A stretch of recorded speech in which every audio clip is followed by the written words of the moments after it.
Welcome back to Ozarks Tonight. Well, Steve Pokin of the Springfield News Leader is kind enough to join us once again in the studio today. Steve, thanks for being here. You have a column coming out here in a few days where you talk to a gentleman from right here in the Ozarks that is about to turn 100 years old here in a week or so, and he has a really fascinating life story. He does. His name is Jim Malden. His birthday is going to be August 3rd. He lives in a retirement community here in Springfield. I got an email from his nephew, and then I talked to his sons, and they said that, you know, my dad's got my uncle or my dad has a pretty interesting story to tell. So I went out to interview him, and he is a World War II veteran. He was involved in the Battle of the Bulge, but like there's coming a time where Jim is really hard of hearing, and a lot of that was from his military service, from the guns, and he's also from his military service. He had a very early onset of arthritis. You know, he was in Europe in 1944, a very, very cold winter. So it's, you know, there's not going to be, I don't know how many years left before there are no longer any living World War II veterans to talk to, so I cherish the opportunity. As in many veterans, there are things that you remember that are funny, and then there are things that you remember that are just horrible. He was out in France. They were moving up the Rhone Valley, and he was walking down a residential street, and he remembers vividly snow on the ground. There was a dead German soldier, and he saw like a little girl, 4- or 5-year-old girl, and he realized he had a piece of candy in his pocket, and he was going to offer it to her, but he saw the girl's mother was by a nearby door, and so he showed her the candy, and so she knew what he was doing, and the girl came over, took the candy, and then a mortar round came in, knocked him down, knocked the girl down, and killed her.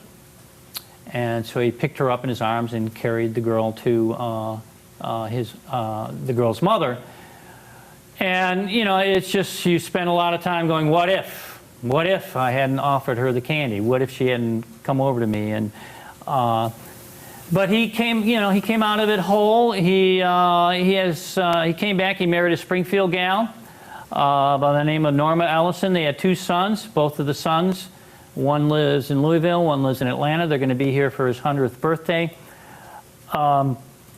And I talked to Jim, and I talked about his life history, and it was rough for him growing up. He was from South Carolina, and so he was born in 1920. So he remembers in the 1920s, well, his family had a little small cotton farm, how poorly blacks were treated. He saw that in field hands, and he saw that there were chain gangs of convicts working on roads. And like 75% of those chain gangs, he remembers, were black people, and he saw how unfairly they were treated. And he had a hard time when he was about 5 or 6 years old. What has shaped his life is that he remembers that his mother set him on her knee and talked about some of the things he was seeing regarding race, and said, remember, son, you had no control over where you were born. You have no control, you had no control over what color you are, but you got to remember, we're all God's children. And here's a guy who's going to be 100 years old, and he remembered that. And it's sad in that his mom died a few years after that, and his dad quickly remarried, and his dad was abusive physically. He tells that story, and he couldn't wait he was beaten. He couldn't wait to get out of there. He left at the age of 16. First, he went to Washington, D.C., and how he ended up in the Ozarks is that he thought he had a fairly well-to-do uncle who lived in Reed Spring. So this is like, he's 16 in the 1930s, the Great Depression. The nation is hurting. So he hitchhikes all the way from Washington, D.C. to Reed Spring. At one point, he stopped briefly in Chicago. He saw Chicago for the first time. And he finds out his uncle is gone. He moved back to South Carolina. But at some point, he hitchhiked a ride with a Nixa couple. And they said, you know, we know a couple from Carthage that doesn't have any kids. Maybe they can take you in.